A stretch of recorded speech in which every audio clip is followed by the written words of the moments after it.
Empezamos sin música este taller, que no es un taller, es el inicio de lo que pretende ser una comunidad de aprendizaje, así le hemos llamado, es decir, espacios donde poder cooperar en lo que han sido prácticas innovadoras en el terreno de las políticas públicas y las políticas culturales.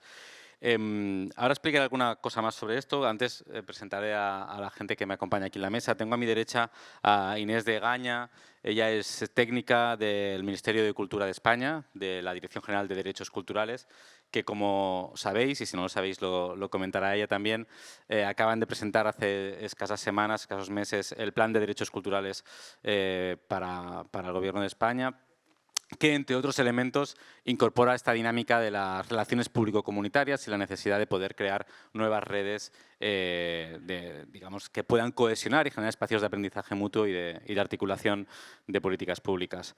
A su derecha tenemos a Marcia Rollenberg. Querida Marcia, desde Brasil. Ella es secretaria de Ciudadanía y Diversidad Cultural del Ministerio de Cultura de Brasil. También es presidenta del programa Ibercultura Viva, y es un honor también poder compartir este espacio con Marcia, todo un referente también en este ámbito.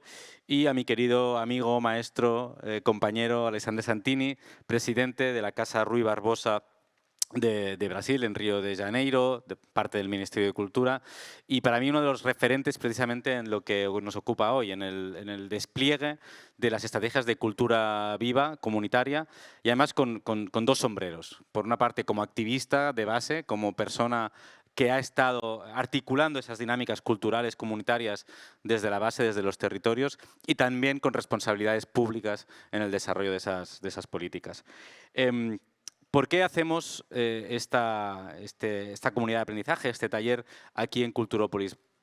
Bien, lo he ido comentando estos días, alguna me habréis podido escuchar, pero para mí es importante. Hay que entender que Culturópolis, este encuentro por los derechos culturales, no es un punto de llegada, sino que es sobre todo un punto de partida. Es decir, tanto la Declaración de Barcelona por los derechos culturales como el conjunto de actividades que están sucediendo en este espacio de Culturópolis, lo que pretende es activar espacios de reflexión y de debate sobre cómo reorientar las políticas culturales en nuestro territorio, pero también en un ámbito internacional, pero también empezar a implementar, a desarrollar, a articular políticas efectivas, es decir, planes ejecutivos dotados de presupuestos, de calendario, de capacidad de transformación real, a partir también de conversaciones y de encuentros que podamos tener y que podamos articular aquí estos días. Y este espacio, esta comunidad de aprendizaje, tiene que ver con dos medidas concretas que están en diferentes planes estratégicos. Uno, el Plan 311 por los derechos culturales de la Diputación de Barcelona, que presentamos a finales del 2024, y el otro, y lo explicará mejor Inés, el Plan de Derechos Culturales del Ministerio de Cultura.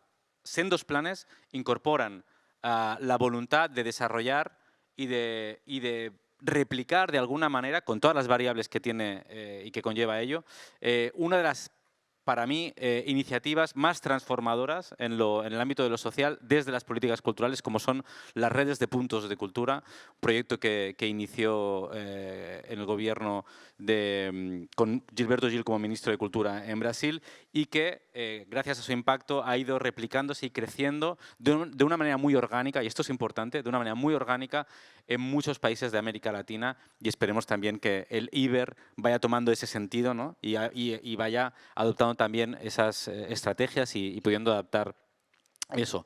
Para mí esto sería un ejemplo paradigmático de lo que tiene que ser la cooperación internacional, muchas veces malentendida, con ese norte-sur que a veces ha tendido más a dominar que a cooperar, y entender que los procesos de innovación muchas veces se dan en espacios donde quizá no se han visibilizado tanto desde esta parte del charco, pero que sin duda son, no solo inspiradores, sino que son necesarios para poder implementar aquí ese tipo de estrategias. Hay un elemento fundamental para hablar de este tipo de proyectos, como la red de puntos de cultura, y es entender que la política pública, y muy especialmente en el ámbito de la cultura, no la hacen solo las administraciones públicas, sino que hay un tejido social vinculado a la cultura entendida como desde la forma más ordinaria, más cotidiana de las prácticas que dan sentido a nuestra existencia, ¿no? Y que nos permiten generar espacios para generar vínculos y para generar espacios de cohesión y de capital social, una política pública que va más allá de las administraciones públicas y que tiene que ver con ese tejido. Y por lo tanto, si queremos ser ambiciosos, las personas que tenemos responsabilidad en las políticas públicas, hace falta generar esos diálogos, esos espacios de encuentro y esas articulaciones con esas trincheras, con esos espacios de transformación real que están sucediendo en la sociedad, en los espacios organizados y que muchas veces no tienen ni los recursos normativos ni los recursos económicos para poderse desarrollar en condiciones. Por lo tanto, la red de puntos de cultura establece una metodología y una forma jurídica, administrativa y política para articular todo eso. Por lo tanto, apostar por las políticas público-comunitarias casi como un muro de contención y una metodología de avance para frenar digamos, la policrisis que nos está atravesando en términos ambientales, en términos sociales y económicos y en términos políticos de crisis de la democracia. El ejemplo de Brasil en ese caso para mí es fundamental, cómo muchas de las políticas culturales en relación a los puntos de cultura han podido sobrevivir gracias, entre otras cosas, a que habían unas comunidades resilientes, a que había una ley aprobada en el 2014 que ha permitido también potenciar esa resiliencia y ha marcado el camino de lo que para mí deben ser una parte de las políticas culturales, es decir, relaciones público-comunitarias, marcos legales que lo puedan sostener y recursos económicos para poderlos desarrollar. Esta es la idea que tenemos desde la Diputación de Barcelona y me consta que también están planteándose desde el Ministerio. Por eso paso la palabra a Inés de Gaña para que pueda también introducirnos desde su lugar. Y muchas gracias por venir a participar.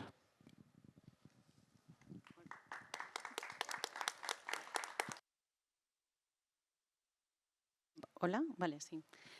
Buenos días, muchas gracias Dani por la presentación y muchas gracias a todo el equipo de Culturópolis por contar con el Ministerio para participar en este espacio. Como decía Dani, desde el Ministerio de Cultura, desde la Dirección General de Derechos Culturales, se ha impulsado, se presentó en julio, pero lleva siendo un trabajo de mucho tiempo y de mucho esfuerzo. Se ha elaborado este plan de derechos culturales que lo que busca realmente es como a enfocar de una forma nueva las políticas culturales, situando, ¿no?, la ciudadanía como principal sujeto de la política cultural, algo que evidentemente no es nuevo, pero que desde el Ministerio de Cultura sí que se sentía que se necesitaba reforzar desde este nuevo equipo de gobierno, ¿no?, que empezó recientemente, desde 2004. Este plan de derechos culturales se organiza en distintas prioridades estratégicas, ¿no?, que busca resaltar como objetivos específicos que conseguir. Y dentro de estas prioridades estratégicas encontramos como lo que comentaba antes de enfocar en la ciudadanía, las políticas culturales en la ciudadanía.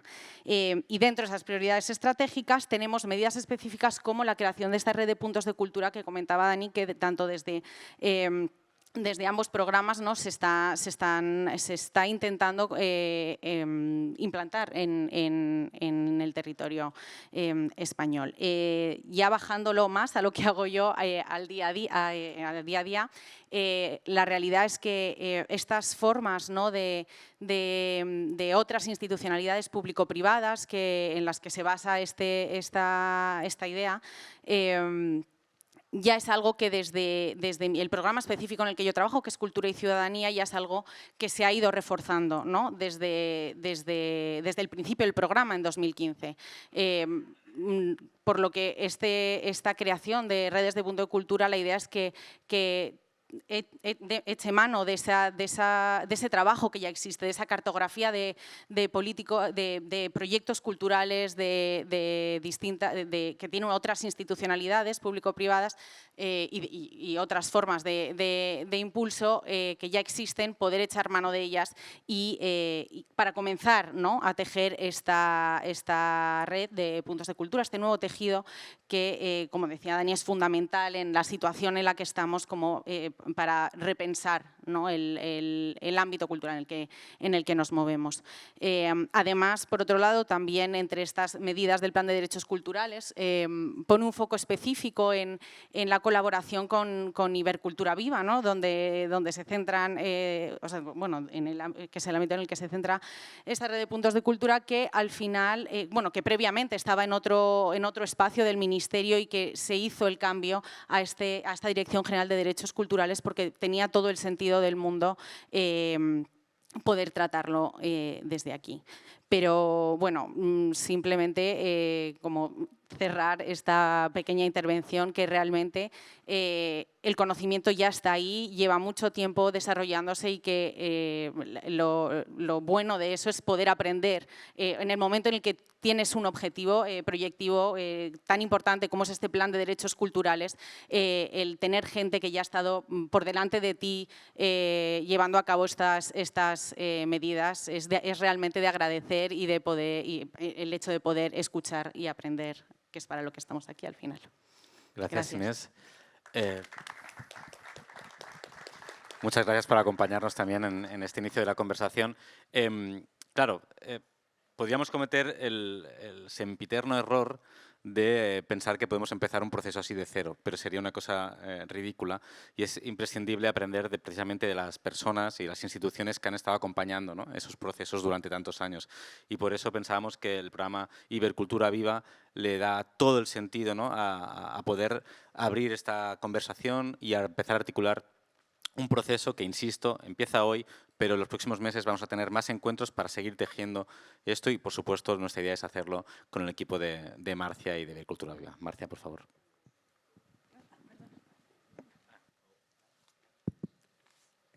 Buenos días a todos y todas. Es una grande satisfacción estar acá y parabenizo Daniel. Mucho gusto estar con Inés y Santini, ese espacio de diálogo, de cooperación con la sociedad civil, que es fundamental para efetivar las políticas públicas. Cultura Viva es una política de efectivación de derechos, porque reconoce los grupos, las personas que hacen su cultura en su territorio y que estuvieron a margen de las políticas públicas. Las políticas públicas culturales, con el ministro Gilberto Gil, amplió su horizonte, incluyendo las personas que están nas comunidades quilombolas, en los pueblos originarios, las periferias, todo eso. Entonces, es una política que reconoce el protagonismo de las personas, la autonomía, y lo empoderan con el apoyo de gobierno y con el derecho de accesar el fomento cultural. Esto es muy, muy importante. Entonces, hoy, después de 21 años, estamos con una ley de 2014 que institucionaliza la cultura viva como una política nacional, pero ahora con la política nacional Aldir Blanc, que cria um pacto federativo entre área federal, área provincial e área municipal. Então, há um financiamento, há um recurso e foi estabelecido um piso para investimento na política de cultura viva como a política de base comunitária do Sistema Nacional de Cultura que estamos a construir. Então, é uma política que, somada à política Aldir Blanc, que estabeleceu as cotas afirmativas, com todas as convocatórias, tem que ter cotas para pessoas negras, para pessoas indígenas e também para pessoas discapacitadas e também para um conjunto de bonificação ou edital, convocatórias específicas para grupos como comunidade LGBT, enfim, para os grupos específicos. Então, se agrega a cultura viva numa política também muito afirmativa. Isto trouxe a possibilidade de criar uma dimensão, que digo que há um encantamento e uma criação a partir de uma poética.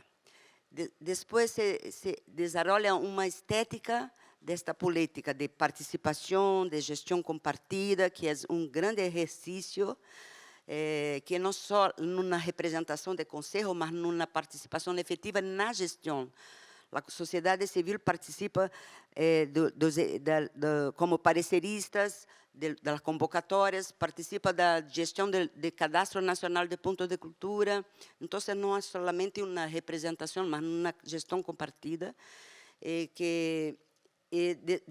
demais, também, os pontos de cultura passaram a ocupar espaços importantes em conselhos específicos de município, outros espaços de representação. E isso ganhou, impulsou a participação da sociedade e a atuação em rede. E com a política nacional Aldir Blanc, nós ganhamos uma métrica, uma escala. Então, hoje, temos cerca de 1.200 João Pontes, quanto? 1.219 municípios que aderiram à política, é isso? Sim. Em torno de 450 milhões de reais por ano, que se estima, fomentando cerca de 10 a 12 mil pontos de cultura. Então, é muito importante, e com a ministra Margarete, então, de Gila Margarete Menezes, a política ganha uma escala métrica, né, e também se busca efetivar a sua ética, né, sua efetividade. Como as convocatórias estão bem feitas, as convocatórias não são a única maneira de fomento, é necessário outras maneiras de subsídio continuado, as pessoas, digo que é uma verdadeira parceria público-comunitária, e que temos que evoluir esta perspectiva com um conjunto de maneiras de lidar com a diversidade. Não há um caminho, há vários caminhos e temos que desenhá-los. A importância também da parte de transversalidade dessa política. Então, estamos juntos com a saúde, estamos juntos com os direitos humanos, estamos juntos com a educação.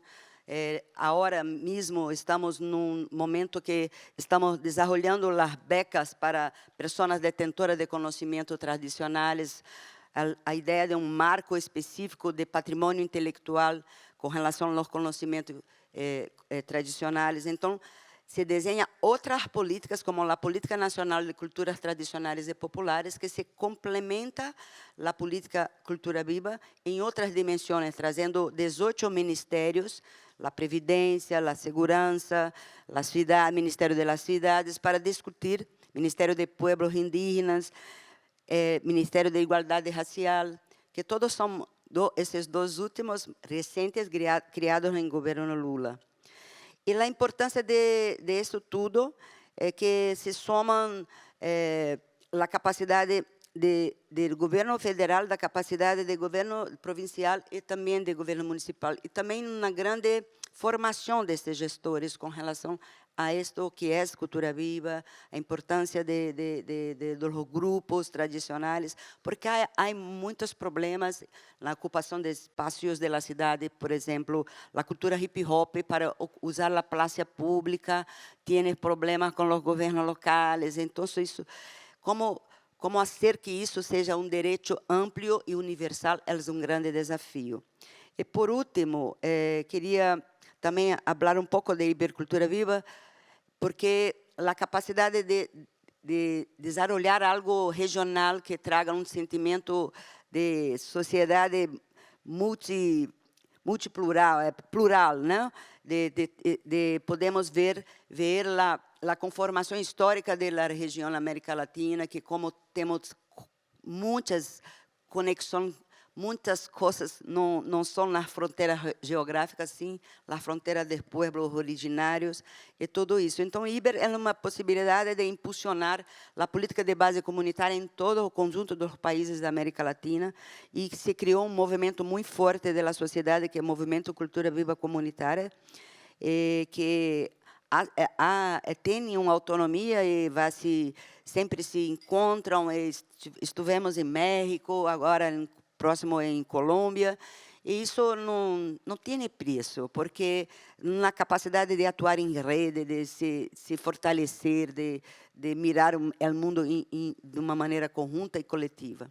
Então, queria agradecer muito a participação de todos que fazem isso possível, tanto os que se antecederam a minha participação neste processo, como os que participam pela sociedade e também pelos países, como Espanha, que agora está mais ativa. Estamos muito contentes com a aproximação de Yasmin, do Plano Nacional de Direitos Culturais. Em Brasil, temos um Plano Nacional de Cultura que está em Congresso, que também estabeleceu os direitos.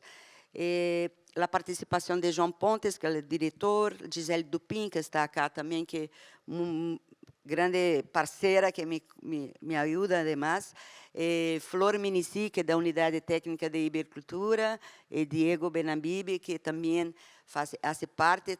Temos aqui também o consórcio Cultura Viva, com o professor Luiz e a professora Débora, que hacemos uma rede educativa com as universidades, os institutos, mas também com as escolas de saberes, tanto no IBER como em Brasil, impulsionar essa rede para desenvolver as investigações, as evidências, porque há de se fazer política com base em evidência, e a cultura tem que evoluir, crescer os dados. Por fim, creio que é necessário traduzir os direitos culturais. Então, há um esforço muito grande agora para esses direitos estarem em plano nacional, mas também estamos desenhando uma carta de direitos, mirando a Constituição e tendo uma leitura ampla sobre os direitos, e não apenas dos artículos específicos da cultura, mas o direito de livre expressão, de reparação, direito à atividade, compreendido como direitos culturais. É um esforço de traduzir de maneira acessível, alternativa, com linguagem indígena, para que possamos ampliar a compreensão da sociedade sobre seus próprios direitos. É isto. Quero agradecer mais uma vez, estamos à disposição. Gracias.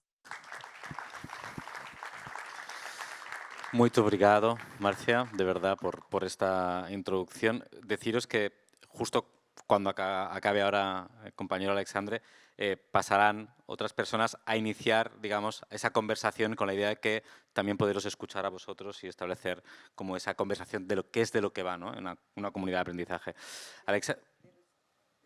Lucy también, que está de asesoría de comunicación. Sí, por supuesto.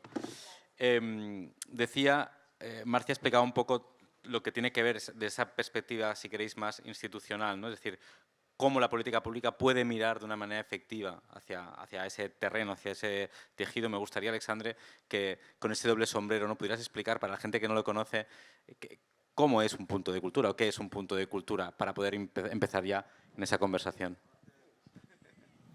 Sí, claro que sí, Dani. Bueno, primero, muchas gracias, agradecerte, felicitarte por la dirección, por Culturópolis, ¿no? Que me parece que junto con todo lo que ha pasado acá en Ágora Cívica, es parte de eso que ya estamos llamando, y creo que salimos de esta edición ya nombrando que este es un foro social de la cultura, ¿no? Todo este espacio que ha pasado acá en Ágora Cívica se convirtió en un foro social de la cultura, y que esperemos que quizás este foro social de la cultura pueda seguir haciéndose en otras partes.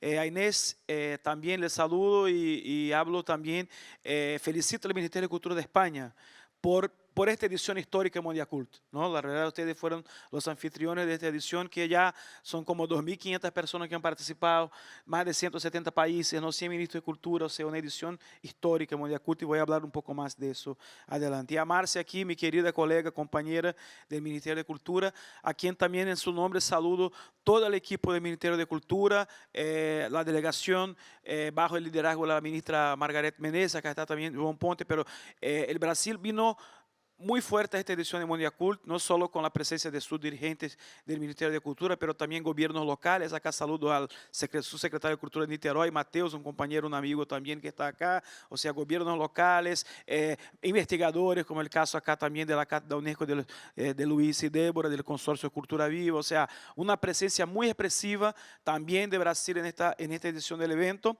y con un Ministerio de Cultura que volvió y que vuelve a tener su espacio en el escenario internacional internacional, protagonizando también discusiones importantes con respecto a las políticas de cultura y a los paradigmas y a las perspectivas para el futuro del mundo, donde la cultura tiene un rol central.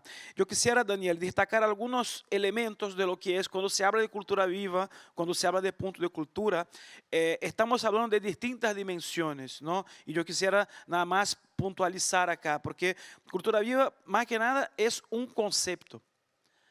Antes de que fuera una política pública. Cuando de Campinas a Barcelona, lo que había en Campinas era una idea, un concepto. La realidad, organizaciones como la Casa de Cultura Tainã, como la Fazenda Roceira, una serie de comunidades organizadas, comunidades que hacen su trabajo en territorio y que de ahí plasmaron un modelo, un concepto, ¿no? Y este concepto, cultura viva, cultura y naturaleza, ¿no? Entonces es un concepto que ya incluye la dimensión de la naturaleza, eso que hoy se habla como el enfoque biocultural, que ha venido muy presente también para esta discusión en esta edición de Mundial Cult, pero cultura viva ya en su origen ya tiene esta síntesis de cultura y naturaleza. Eso es muy importante. Es un paradigma de política pública, porque es una manera de hacer con que los recursos lleguen a la punta, lleguen a las comunidades, lleguen de manera descentralizada, desburocratizada, que se pueda generar mecanismos propios para asignación de estos fondos, que no tiene que ver con el concepto de becas o de fondos concursables o de un montón, o sea, crear mecanismos ágiles, transparentes y de fácil acceso a acceder a los recursos públicos. O sea, una nueva mirada de la relación del Estado con la sociedad. Entonces, es un paradigma para la política pública. No es por casualidad que hay puntos de cultura en Guadalajara, en Chile, en un montón en Perú. O sea, que otros países, otras realidades han acogido esta política también como suya. ¿Por qué? Porque es un concepto también que facilita las cosas de alguna manera, por así decir, para la relación entre el Estado y la sociedad. Cultura viva es un movimiento, que es una otra dimensión, que es un poco ya lo que hablaba la Marcia. Existe y se ha conformado en los últimos 10, 15 años un movimiento latinoamericano de cultura viva comunitaria que ahora podemos decir también que es iberoamericano o ameroibericano, ¿no? Pero bueno, la verdad es que está tomando forma también y necesitamos de un movimiento. Néstor García Canclín habló en nuestro último seminario en México de la Escuela Latinoamericana de Políticas Culturales, de la necesidad de creación de un nuevo movimiento internacional, de una nueva internacional. Ahí están saliendo manifiestos, declaraciones, todo como fue el caso ahora de la Declaración de Barcelona, del Laboratorio Nómada, de un montón de iniciativas que aspiran a la conformación de un movimiento latinoamericano, de un movimiento global también en torno a la política cultural. Y por fin, Cultura Viva es una escuela. Es una manera de pensar también la formación para la gestión cultural. Por eso también nombramos al seminario como una escuela latinoamericana de políticas culturales, porque este conjunto, concepto, movimiento, política pública, es contenido para una escuela, ¿no? Para un proceso formativo también bajo la gestión cultural. Entonces, para contestar a su pregunta, imaginar una política pública, una red de puntos de cultura para Barcelona, para Cataluña, me parece que también por razones históricas, Cataluña podría ser un prototipo muy importante. Y ahí creo que el rol de la Diputación de Barcelona, ya hice la sugerencia a vos y a Marcia para que la Diputación se pueda agregar a la red de ciudades y gobiernos locales de Ibercultura Viva, porque me parece que por el trabajo que hacen también con los municipios, con la región, por la historia de Cataluña también, tener acá una red de puntos de cultura como un prototipo para pensar cómo las comunidades autónomas, cómo estas distintas maneras con que se conforman, porque comunidades autónomas tienen todo que ver con derechos culturales también, ¿no? Entonces, por ahí pensar a partir de ahí. Pero tenemos una cuestión. Acá en Barcelona viven 25.000 brasileños. ¿No? Tenemos, acá la Diego está acá, que hace ese trabajo muy bien. Diego de Colombia dice que son 33%, ¿no, Diego?, de personas que viven en Barcelona y que han nacido fuera del Estado español. O sea, hay una realidad de las comunidades migrantes que hay que tenerse en cuenta también. Y yo diría, si yo pudiera hacer una sugerencia, que la política de punto de cultura acá tiene que empezar por las comunidades migrantes. Tiene que poner el pie a partir de las comunidades migrantes. Y acá tenemos 25.000 brasileños de capoeira, João vai falar mais disso, de capoeira, de distintas expressões culturais que estão aqui, que poderiam também ser parte desta política de ponto de cultura. E aí, um pouco para cerrar, eu já falei da presença de Brasil nesta edição de Mundial Culto, que foi uma presença muito importante, histórica, pero quisiera dar alguns pontos já, tentando fazer alguma reflexão hacia um post-Mundial Culto, de maneira muito sencilla. La última edición de Mundial Culto en México, la dimensión de la discusión de la dimensión económica, o sea, del desarrollo sostenible, fue como el tema protagonista. En México, 2022, se halló como tema protagonista la dimensión del desarrollo sostenible. En esta edición de Mundial Culto, el protagonismo fue de los derechos culturales. Si tomas en cuenta todo lo que se habló en las mesas, la declaración del presidente Sánchez en la apertura, la declaración del ministro, o sea, este fue la Mundial Culto de los derechos culturales. Y tenemos que salir de acá con este reto, tenemos que salir de acá con esta perspectiva de qué fue este mensaje. Porque estamos en la defensa de la paz, la cultura de la paz, un momento de conflictividad en el mundo, de fragilización de los organismos multinacionales, y tenemos una cumbre que sale poniendo los derechos culturales de frente. Entonces creo que esto es algo que para pensar. Y por fin quiero hacer una pequeña publicidad de nuestro trabajo conjunto acá con la Cátedra UNESCO de Políticas Culturales de Gestión. Hemos traído para esta edición de Mundial Culto, desde la Casa Ruy Barbosa, su Cátedra UNESCO de Política Cultural y Gestión, coordinado por la profesora Lía Calabre, esta edición de este libro que está en español y en inglés, de Desarrollo Sostenible y Políticas Culturales. Son artículos de investigadores y especialistas brasileños por temas que están en la agenda de esta cumbre de Mundial Culto, así que fue una contribución previa, pero que también es un aporte a la discusión para la edición y también post Mundial Culto. Así que tengo ejemplares acá todavía. Después de este primer momento de la mesa voy a hacer una distribución a ver si alcanza para todas y todos. Así que muchas gracias. Muchísimas gracias, Alexandre. Creo que Marcia nos tiene preparado una sorpresa también. Tenemos un vídeo curto, 2 minutos, de Ibercultura Viva, que creo es muy importante que todos miren. Diego.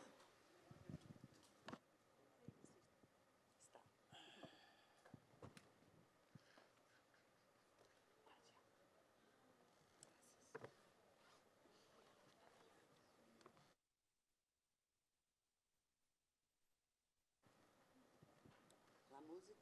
Volumen.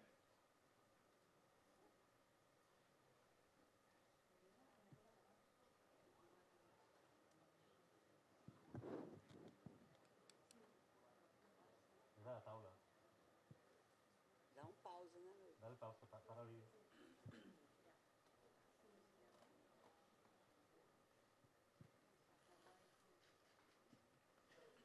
Tenemos...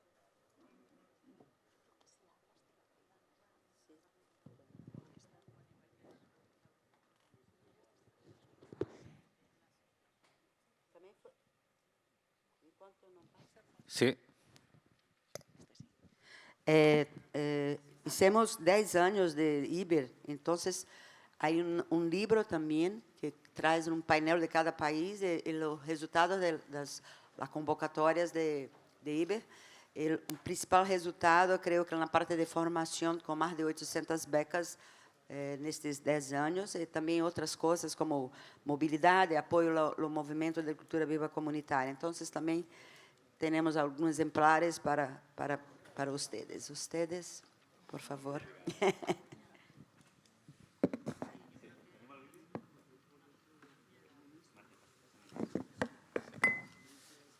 Vale, antes de pasar al vídeo, mientras se acaba de preparar, decir que justo ahora viene el cambio de mesa. Esta era la mesa de introducción y subirá João Pontes, del Ministerio de Cultura de Brasil, responsable de precisamente desarrollar e implementar el programa de Cultura Viva Comunitaria. Flor Minisi, también parte de Ibercultura Viva. Diego Benavid, también del equipo de Ibercultura Viva. Los dos con una raigambre importante en todo el tejido cultural y social, en este caso desde Argentina, pero también en el conjunto de América Latina. Y Luisa Velázquez, de Guadalajara, que también, como Santini, tiene ese doble sombrero persona que ha desarrollado un trabajo desde la base y de un punto de cultura específico en la ciudad de Guadalajara y también con responsabilidad en la Secretaría de Cultura de la ciudad de Guadalajara. Si queréis, vamos cambiando de mesa y ponemos el vídeo. Muchas gracias.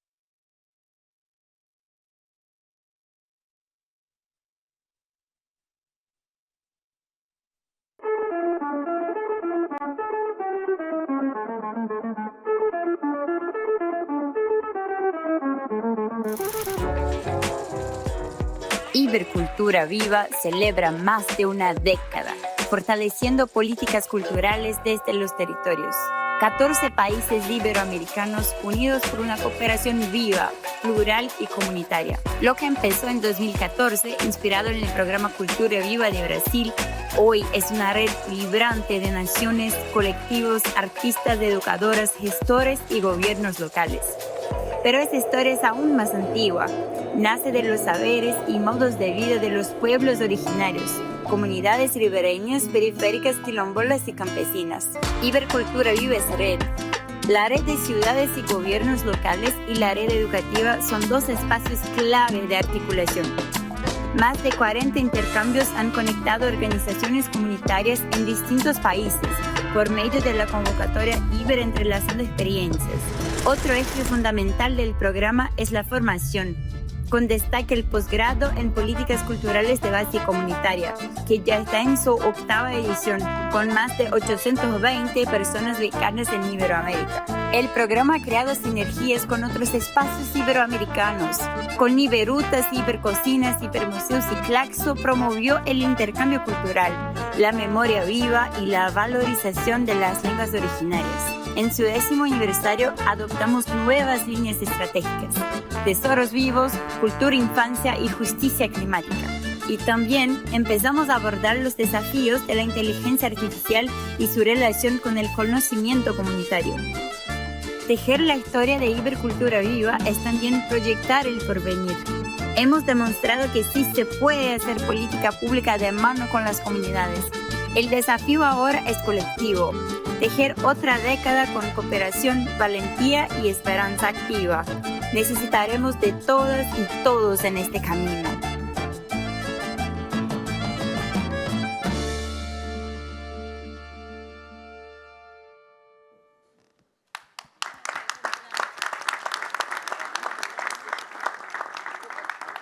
Bom, agradecer, né, o convite, né, Dani, Inês, né, a possibilidade de estar aqui, saudar os companheiros e companheiras. A ideia da minha fala aqui, que é pela qual fui designado, seria de apresentar o que são os pontos de cultura, né? E aí, para isso, eu queria falar de 4 conceitos, né, 4 ideias, 2 históricas e 2 propriamente ditas o que são os pontos de cultura. Primeiro, dizer que a cultura viva e os pontos de cultura, elas se inserem em uma trajetória histórica de discussão e de experiências relacionadas aos direitos culturais.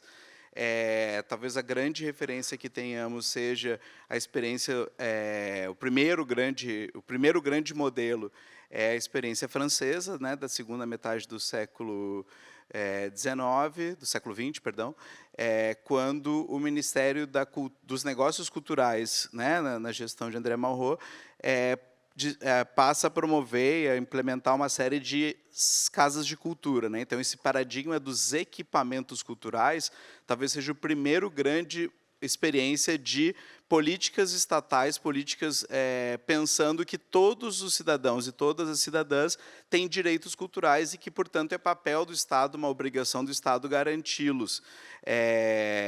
No contexto francês, se deve especialmente por conta da preocupação da França em relação à indústria cultural norte-americana, que crescente, especialmente no audiovisual e na música, e esse modelo foi uma tentativa de proteger, né, os valores e as práticas culturais francesas. Para quem se interessa pelo tema, inclusive, a sociologia da cultura deve muito a essa experiência, inclusive porque o Ministério dos Negócios Culturais contratou Pierre Bourdieu, e a discussão sobre o porquê é que, por mais que tenha havido um investimento grande em equipamentos culturais, não tenha, por outro lado, tido uma grande presença de público por parte da população francesa, né? Então, a própria ideia de hábitos, de capital cultural, capital social, deve muito, e o conjunto de pesquisas estatísticas que foram feitas naquele momento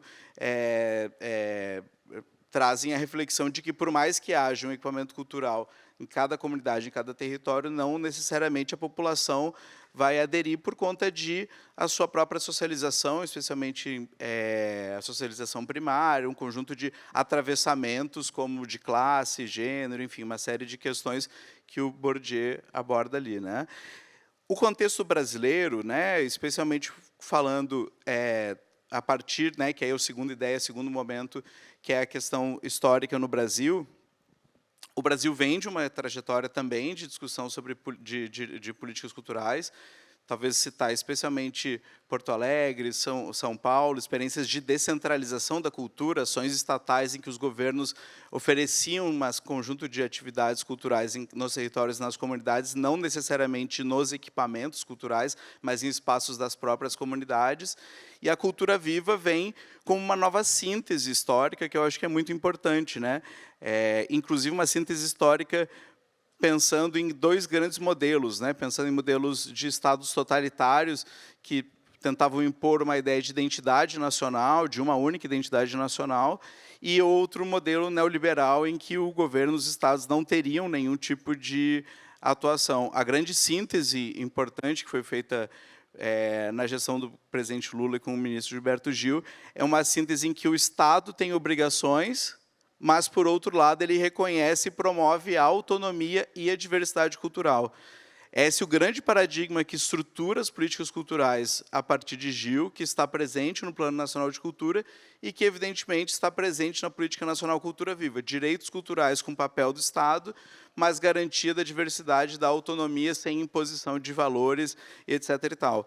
E aí a gente chega, né, no conceito do que é um ponto de cultura, do que é a cultura viva, que são os grupos culturais que já desenvolvem atividades culturais em seus territórios e em suas comunidades. Ou seja, ao invés do Estado levar cultura, o Estado reconhece que já existem grupos culturais que promovem o acesso à população aos bens e serviços culturais. São constitutivos, né, da sua história, da sua trajetória,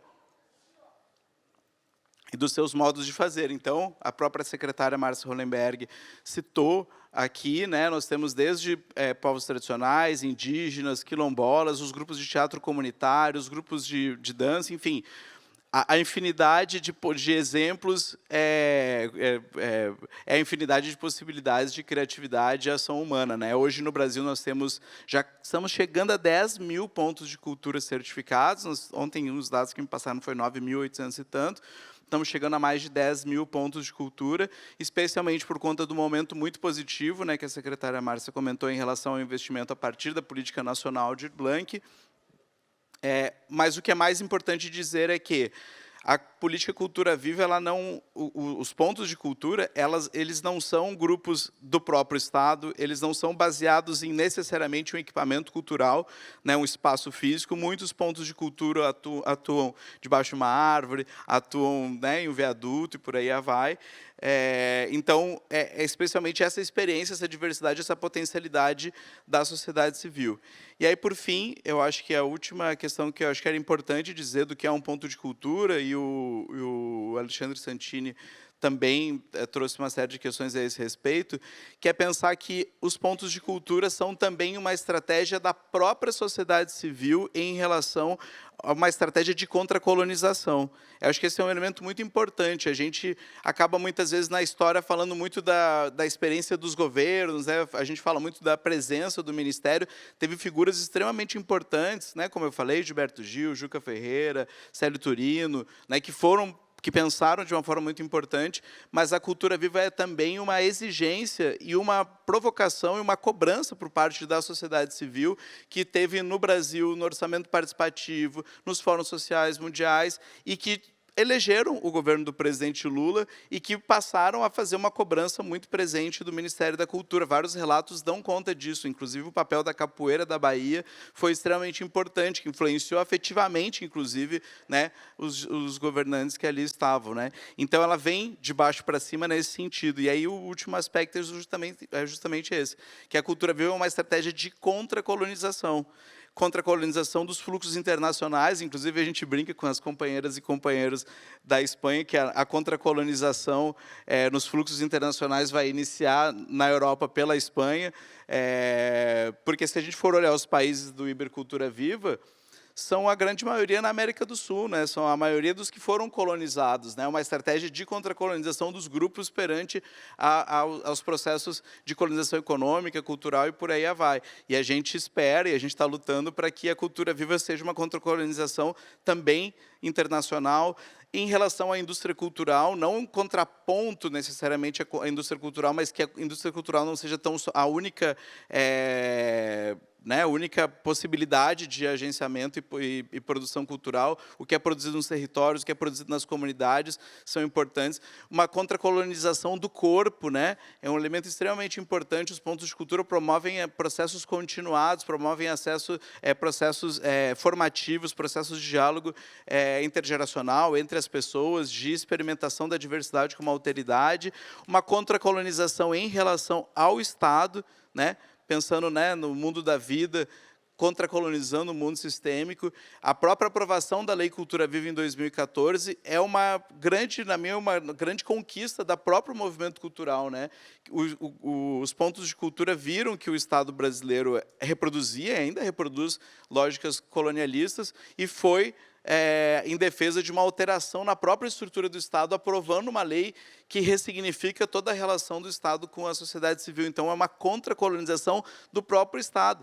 E até mesmo pela posição, muitos de nós que atuamos com cultura viva viemos também de pontos de cultura, da sociedade civil. Então, na gestão da ministra Margarete Menezes, tem vários ex-ponteiros e ex-ponteiras. Então, a gente vem contracolonizando ao longo dos anos e ao longo das gerações.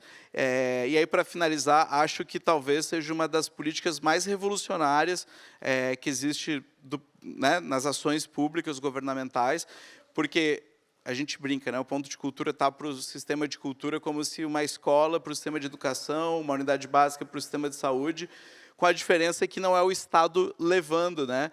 É a própria sociedade civil gerindo, a própria sociedade construindo, potencializando, e isso tem um papel revolucionário extremamente importante. Então é isso, gente. Obrigado e viva a cultura viva.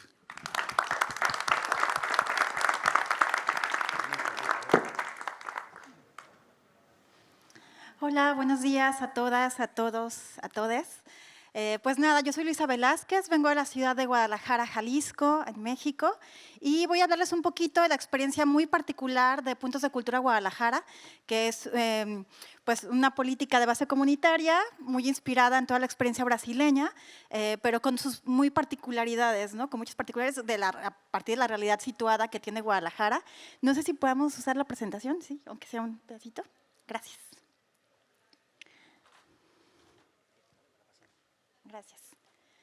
Bueno, un poco para situarles, Guadalajara tiene 1.385.000 habitantes, es la capital del estado de Jalisco, pero a diario recibe una población de 5 millones de personas de los municipios vecinos, como Zapopan, Tlaquepaque, Tonalá, que van a laborar o a estudiar o a tener actividades al municipio de Guadalajara.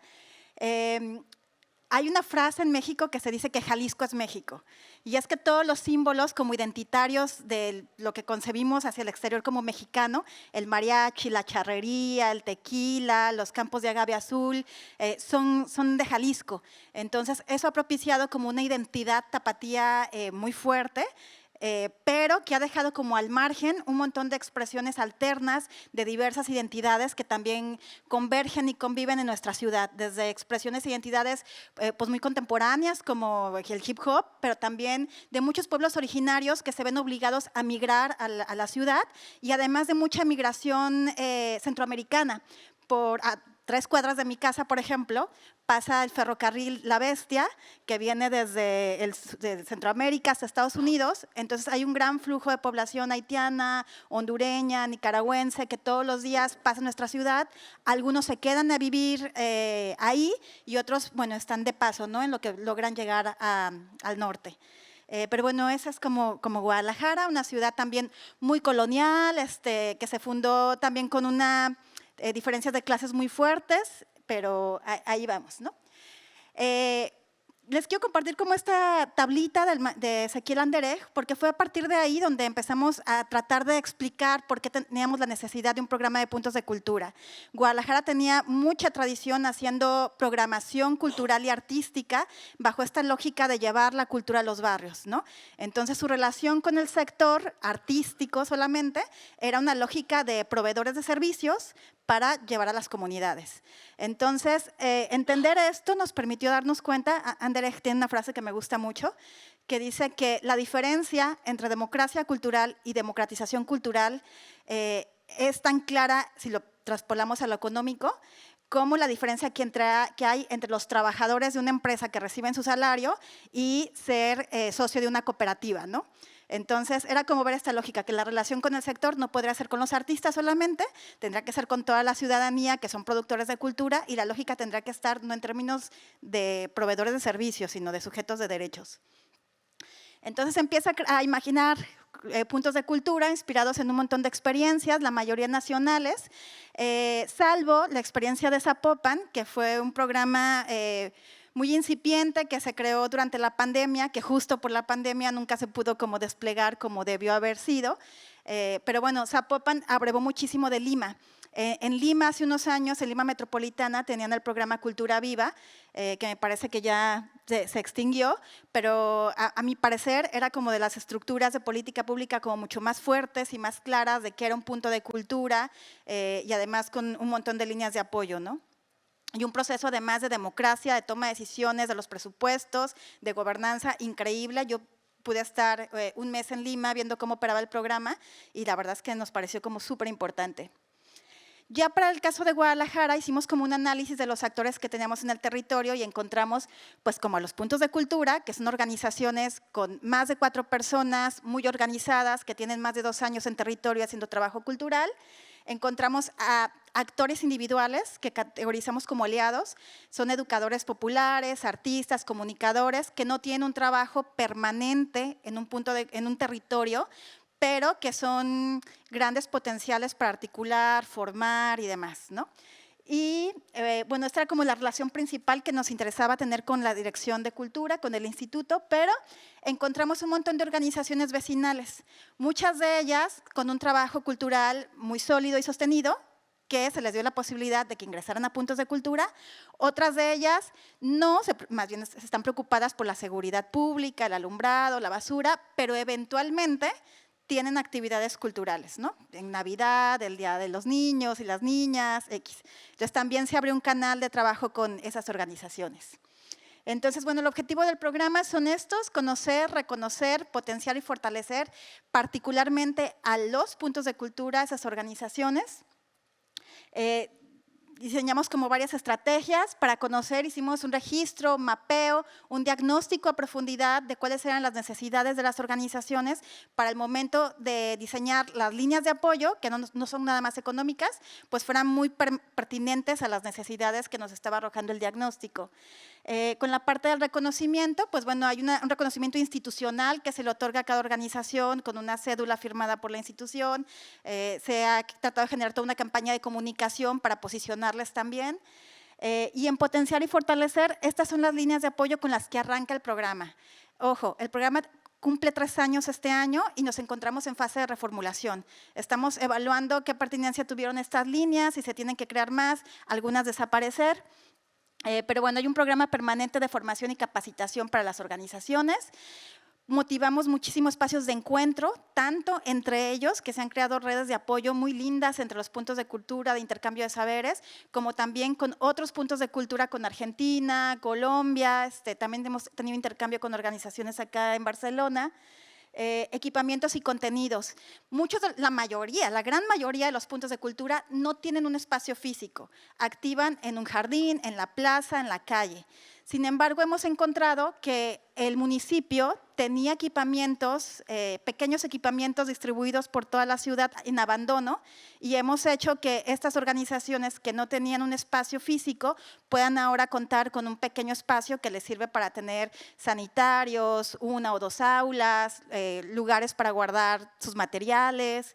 Y en contenidos, la ciudad cuenta con compañías artísticas, ¿no? Tenemos una compañía de mariachi, de danza, una orquesta, o sea, varias compañías artísticas que ellos pueden solicitar también para potenciar sus actividades si así lo desean en el aniversario del barrio, por ejemplo. Las convocatorias de apoyos económicos, que no tengo que explicar mucho, y la movilidad para el intercambio de experiencias, que seguimos pensando y apostando por eso, porque creemos que en un espacio como este, por ejemplo, uno aprende lo que te tardarías 3 años en de pronto atravesar por la vida, ¿no? Bueno, así en términos generales, este ha sido el proceso. La localización de los puntos, se socializan, se registran, se hace el diagnóstico y se les entrega el reconocimiento. Estas son las características de un punto de cultura. No es necesario tener una personalidad jurídica, pueden ser un colectivo así sin formalidad, 2 años de trabajo, 4 personas, y pues que tengan este sentido, la voluntad de trabajar de manera corresponsable con la institución. Hay muchas organizaciones que hemos encontrado, pero tienen una ética y una política de no vincularse con ninguna institución gubernamental, y está perfecto, ¿no? O sea, seguimos siendo amigos como siempre, pero bueno, pedimos que sí se tenga como la voluntad de generar como cosas juntos y demás, pero si no lo desean tampoco pasa nada. Los aliados son estos agentes que yo les platicaba, que son como individuales. La verdad es que ahorita que estamos en replanteamiento de la política, muy probablemente desaparezca esta dimensión del programa. Y las iniciativas vecinales, más bien las estamos atendiendo por otro lado. Estamos creando otro programa para trabajar con las organizaciones más de base, junto con otras instituciones que no es cultura, con el área de la Dirección de Pedagogía Social, con el área de Cuidamos Guadalajara, para atender las otras necesidades que no necesariamente son culturales, pero que tienen estas organizaciones. Y ya no me voy a extender como muchas cosas, pero más bien quiero como dialogar un poco con cositas que dijo Marcia y Dani en la panel anterior. Para Guadalajara, la verdad es que la red de ciudades ha sido un gran potencial. Nos ha permitido aprender sin tomarnos tanto tiempo de las experiencias de otros gobiernos locales, ¿no? Les mencionaba particularmente Lima.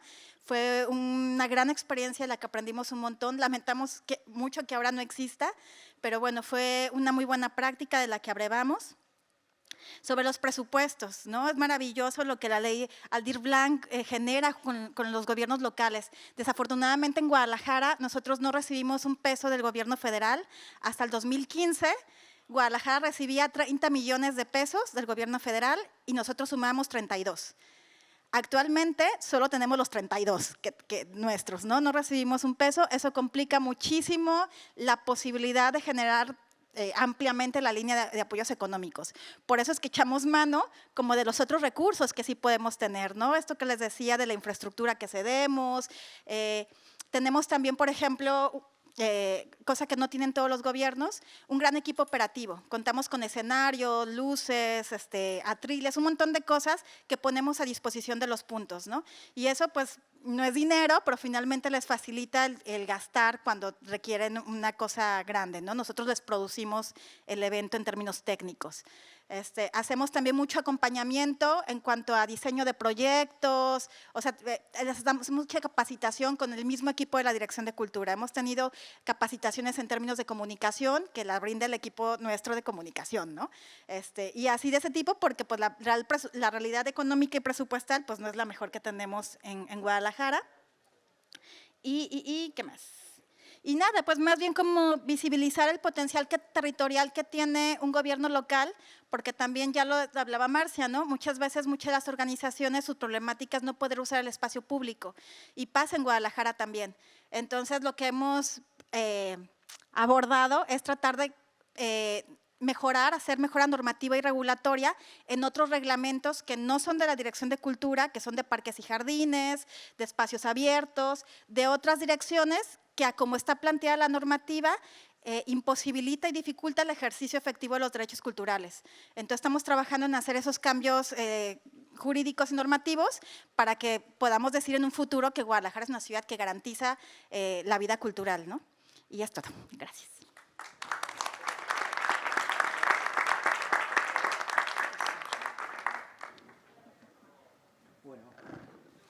Hola, hola, ahí está. Bueno, gracias, Luisa.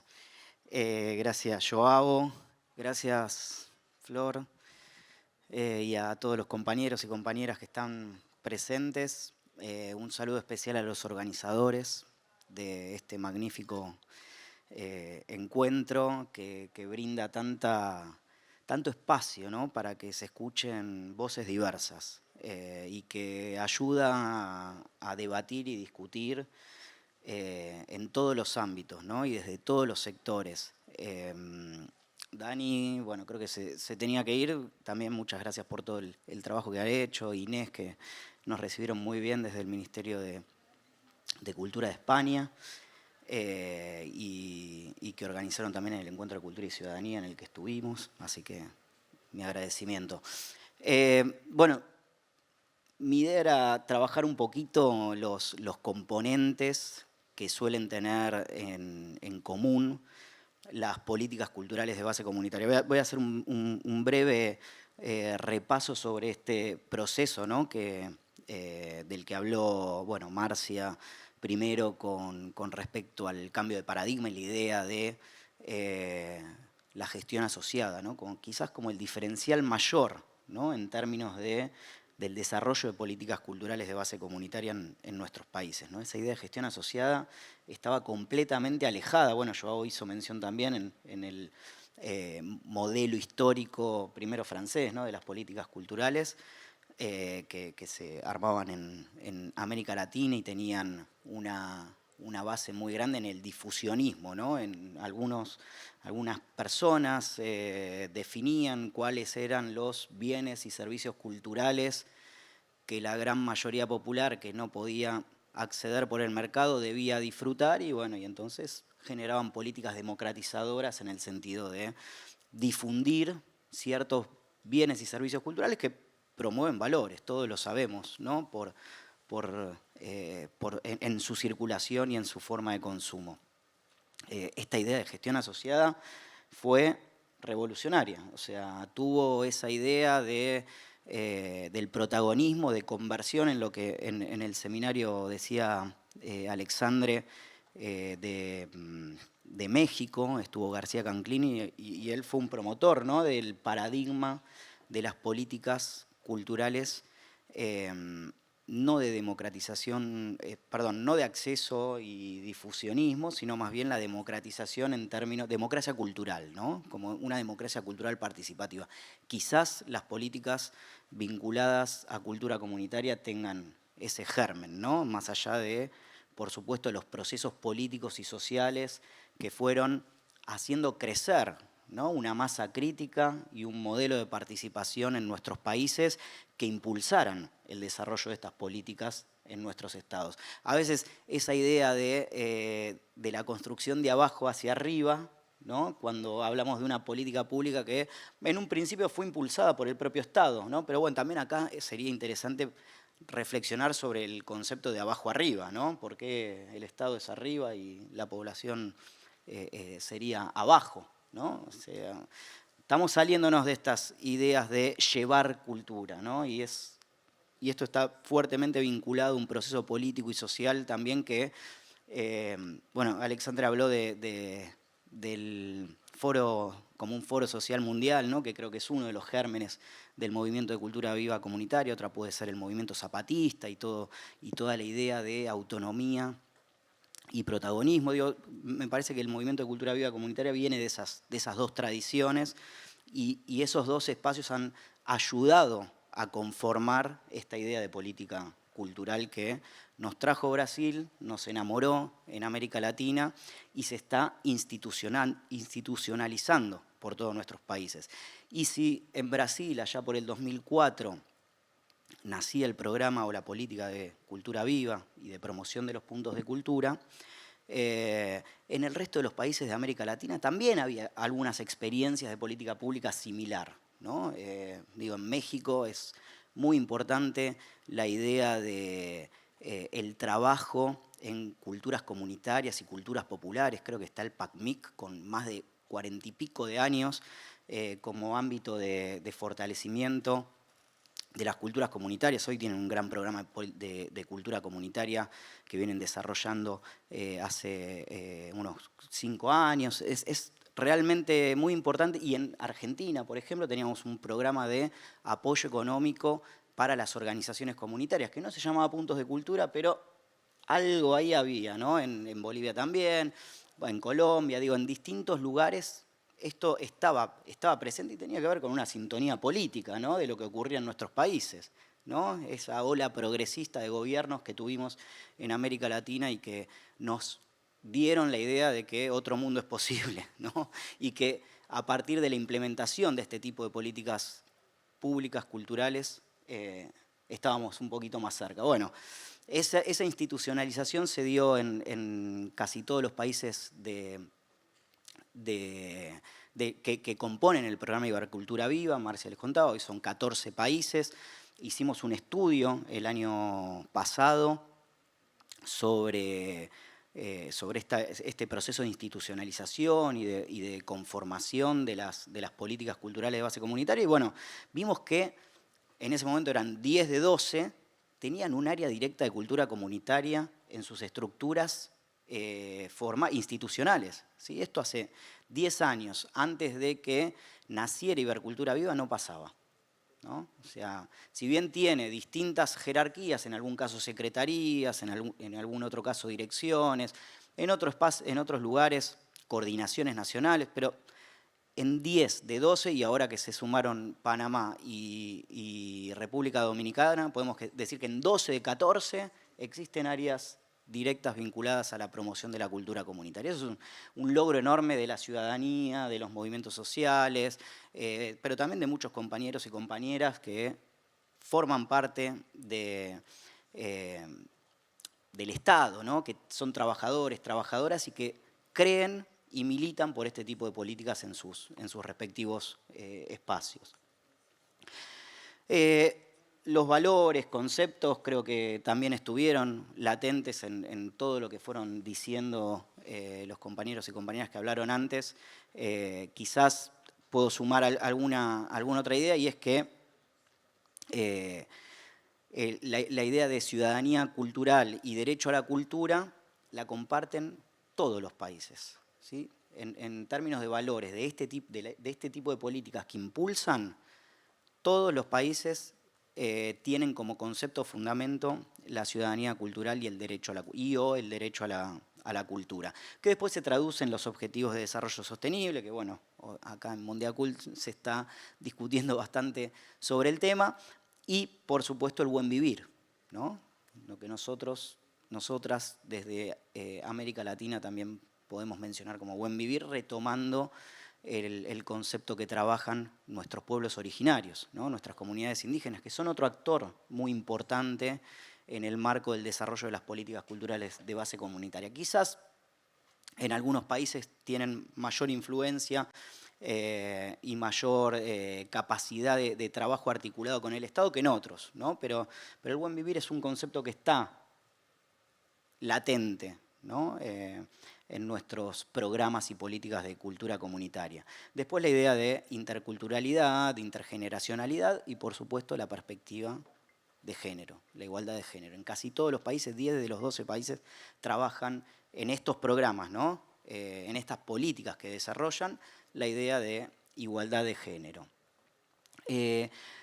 Hablaba, bueno, yo traía también Alexandre y Luisa las características de los puntos de cultura, ¿no? De las organizaciones y colectivos de cultura comunitaria. Bueno, más o menos la mayoría de los países entiende lo mismo, ¿no? Ibercultura Viva ha servido para también generar acuerdos en todos los estados sobre cuál es su destinatario, que en realidad nosotros lo reconvertimos en protagonista, ¿no? de la política cultural de base comunitaria. Y esta es, obviamente, el punto de cultura o la organización cultural comunitaria. Digo, en Chile, por ejemplo, se llamaban así hasta que crearon hace 2 años el programa de puntos de cultura comunitaria.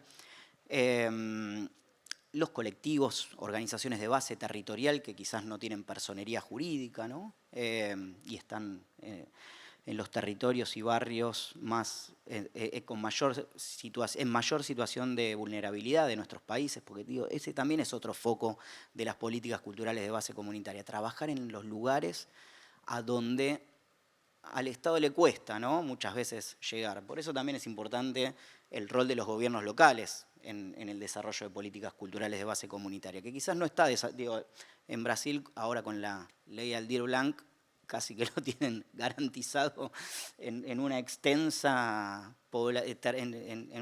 territorio, no es lo común en nuestros países. Nos encantaría, ¿no? Tener en Argentina y en distintos lugares políticas y programas de puntos de cultura. Algunos gobiernos locales hacen, ¿no? Trabajo vinculado a puntos de cultura, impulsan la Carta por los Derechos Culturales, como Niterói, San Luis Potosí, Quilmes en Argentina, Concepción en Chile. Y bueno, además de estos colectivos, comunidades indígenas, colectividades afrodescendientes, colectividades o comunidades campesinas, ¿no? Creo que acá en España hay bastante, ¿no? Arman el Encuentro de Cultura y Ruralidades hace varios años, o sea, hay muchos espacios también vinculados a la cultura campesina que es interesante retomar.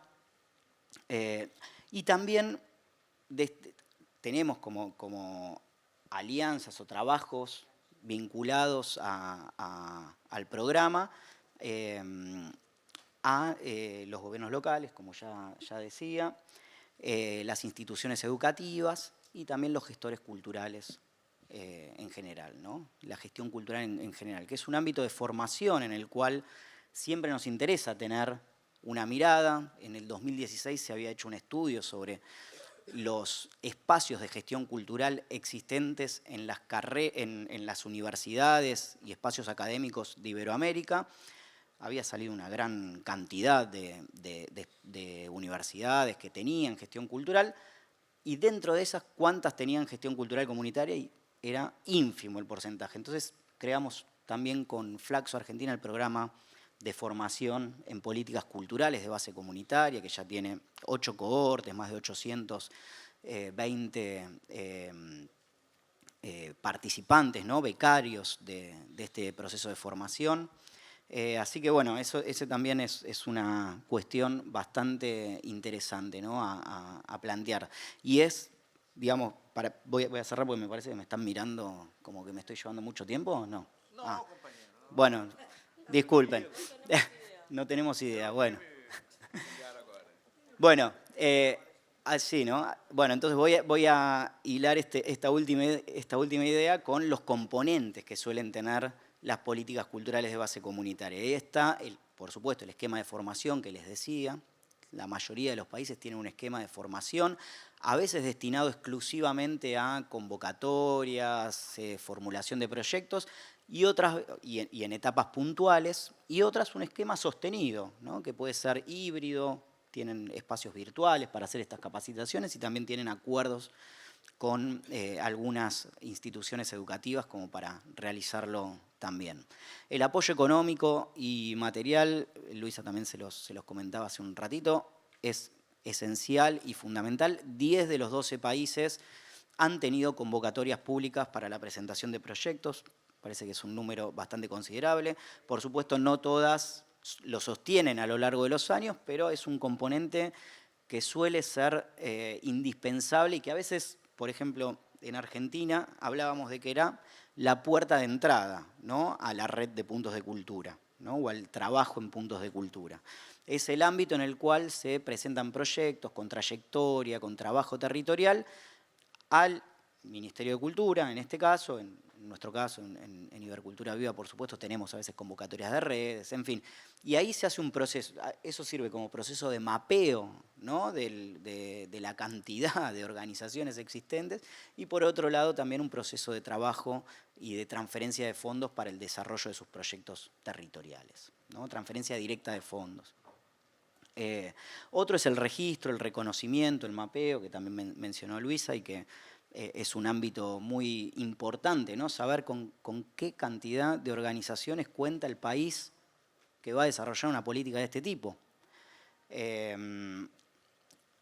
Otro es la visibilización y difusión de las experiencias, o sea, esas prácticas, esas producciones culturales que tengan alguna plataforma de difusión, de circulación, de visibilización. Hay algo que en Brasil han logrado, y creo que es en el resto de los países de América Latina aún es una deuda pendiente, y es la visibilización, ¿no? O sea, que tengan un movimiento popular como el de los puntos de cultura, yendo al Congreso, ¿no? a pedir por una ley, que se hagan presentes, que se escuche su voz. Bueno, en otros países ese poder de visibilización de un tipo de política no está presente. Más allá de que haya quizás movilizaciones populares interesantes, pero no sé si está esa visibilización tan extendida a lo largo y ancho del país, porque creo que el desafío final del ejercicio y la implementación de los derechos culturales es que al menos cada persona pueda sentir que está ejerciendo uno, ¿no? Cualquier persona que le podamos preguntar a cualquier poblador, compañero, compañera, en un territorio, y que sienta que algún derecho cultural está ejerciendo. Ese me parece que es finalmente el fin y el trabajo, ¿no? de los puntos de cultura y de las políticas culturales de base comunitaria. Y por supuesto esto finaliza con la articulación y trabajo en red, que ya hablaron los compañeros y compañeras, así que voy a dejar acá.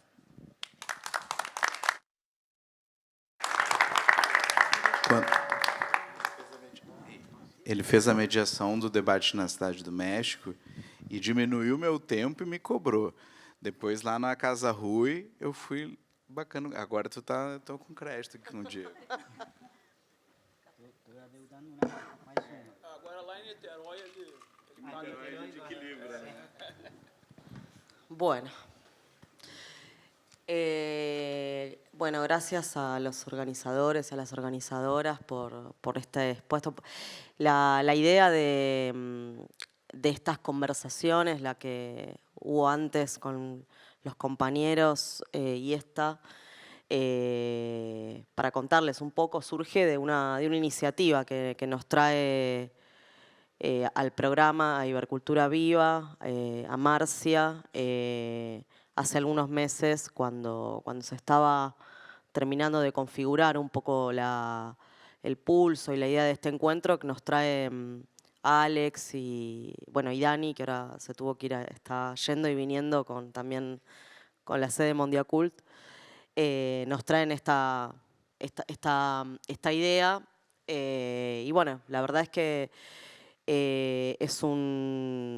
además de ser un honor, yo creo que es un acto de confianza y de amorosidad que nos permite seguir tejiendo ideas comunes, y sobre todo algo que no quiero dejar de decir,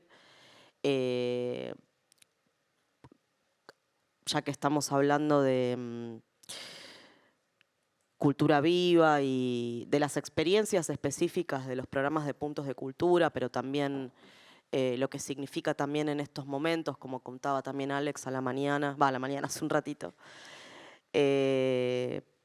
No naturalizar estos encuentros, estas formas de encontrarnos, porque hacen también a nuestra ética comunitaria, ¿no? Y a nuestra ética de trabajo, a la coherencia entre nuestras ideas y nuestras acciones. Yo creo que quienes nos dedicamos a esto no podemos permitirnos, o tenemos que hacer un trabajo intenso, ¿no?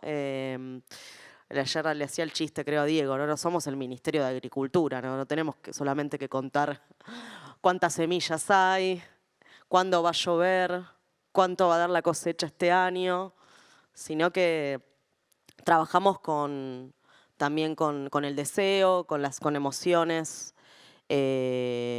con artistas. Entonces es muy importante para nosotros tener esto, no naturalizar estos encuentros y entender que son parte de estar todo el tiempo construyendo esta ética colaborativa y comunitaria en la que nos seguimos encontrando. Y quería agradecer también a todos los compañeros de técnicos, trabajadores, trabajadoras que han estado todos estos días en el encuentro. Y contarles que si van a las redes de Ibercultura Viva en Instagram, en @Ibercultura Viva, estuvimos todos estos días, además de, bueno, contando las mesas y actividades de las que íbamos participando y demás, dedicándoles también una cobertura a ustedes, trabajando y construyendo, así que lo pueden encontrar. Si se meten a las stories destacadas de estos días, van a encontrarse seguramente algunas ahí en fotos o en videos, porque para nosotros eso también es parte de la cobertura y de la narración y de contar todo esto que está pasando en todos estos encuentros. Y eso me lleva a hablar también de Mondiacult, donde también estuvimos haciendo algo parecido, y sobre la relación entre estos ámbitos, a partir de esta conversación tan transversal a nuestras discusiones y a nuestras conversaciones, que es seguir haciendo la genealogía de esta política fundamental que Brasil nos inspiró y nos compartió a Latinoamérica y a muchos otros lugares, como, bueno, ahora este proceso que va a empezar Barcelona. Y agarrarme un poco también de lo que decían más temprano los compañeros. Hay otro tema, que es un tema que se está discutiendo mucho, que es uno de los temas principales de Mondiacult en este momento y que también está en la agenda de este encuentro, cruzada y atravesada con las discusiones sobre los derechos culturales, porque ya quiero ir metiéndome, los chicos hablaron además con un muy buen análisis también de lo que se vino haciendo hasta ahora, pero yo creo que la presidencia de Marcia en el programa va a dejar también algo muy importante, que son las bases de las agendas estratégicas para los siguientes años, ¿no? Tanto para Ibercultura Viva como para los temas con los que vamos a aglutinarnos para seguir pensando a futuro la cultura viva comunitaria. Entonces ahí empezó también adentro de Ibercultura Viva a instalarse una consolidación de otros temas, del patrimonio inmaterial, del mal llamado patrimonio inmaterial, ¿no? Porque nuestros patrimonios inmateriales en realidad son también espirituales, son nuestros patrimonios espirituales, esos patrimonios espirituales que este capitalismo cognitivo sabe tan bien triturar, apropiarse y destrozar, ¿no? Y ahora voy a hablar de eso. Pero también la inteligencia artificial, que es un tema el que yo considero que no podemos hablar en abstracto de inteligencia artificial. Hay un meme que ilustra muy bien esto, que es una persona que tiene miedo de que la inteligencia artificial lo reemplace en su trabajo y alguien le dice, no, quédate tranquilo, te va a reemplazar seguramente un familiar del dueño de la empresa, no una inteligencia artificial, ¿no? Entonces, si hablamos de inteligencia artificial, coincido con lo que decía Alex, pongamos enfrente los derechos.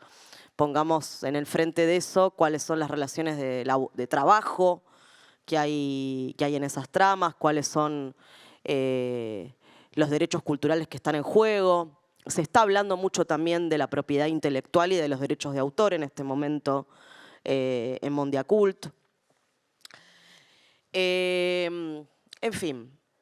Si en los 80, cuando Sueli Rolnik, que es otra gran pensadora brasilera, cuando ella hablaba de capitalismo cognitivo, hubiera sabido que lo que se venía era la inteligencia artificial, yo creo que todo el paradigma epistémico anticolonial, antirracista, antipatriarcal, que viene de escuelas psicoanalíticas y de los estudios culturales brasileros, fundamentalmente, y que inspira también, me parece, a la política brasilera en muchos aspectos, a veces no reconocidos, los aportes de los feminismos también. No solo en Brasil, igual esto es una realidad, obviamente, en todo el mundo. Hubiéramos tenido, quizás, incorporando esos paradigmas y esas discusiones, incluso más adelantamiento en algunas discusiones. Porque lo que ocurre hoy, y con esto yo voy a ir sintetizando porque lo que quiero contar es algo muy concreto que me parece que va a expresar bien lo que yo considero que debe acompañar al debate de la cultura comunitaria hacia adelante, hacia el futuro.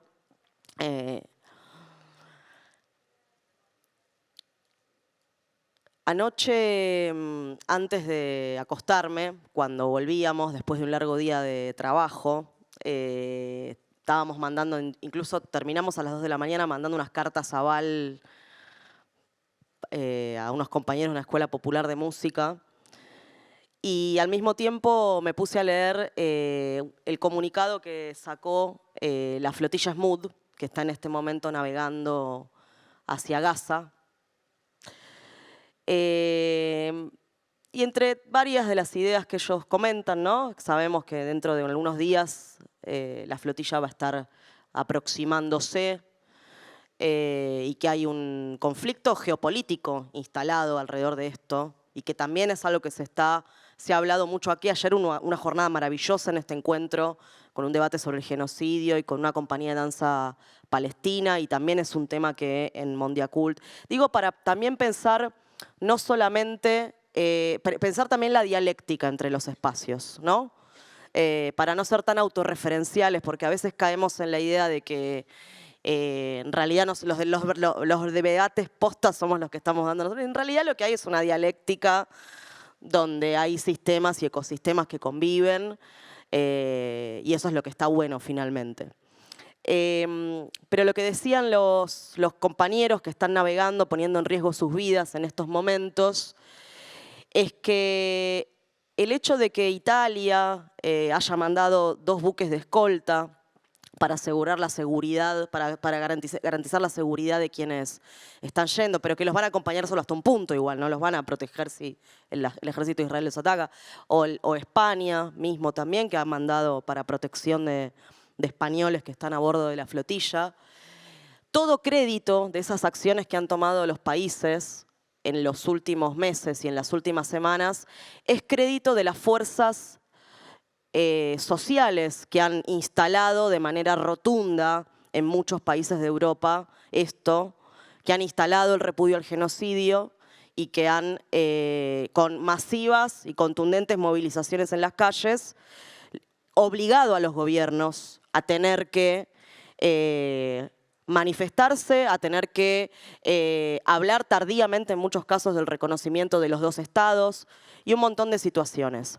¿A qué voy con esto? El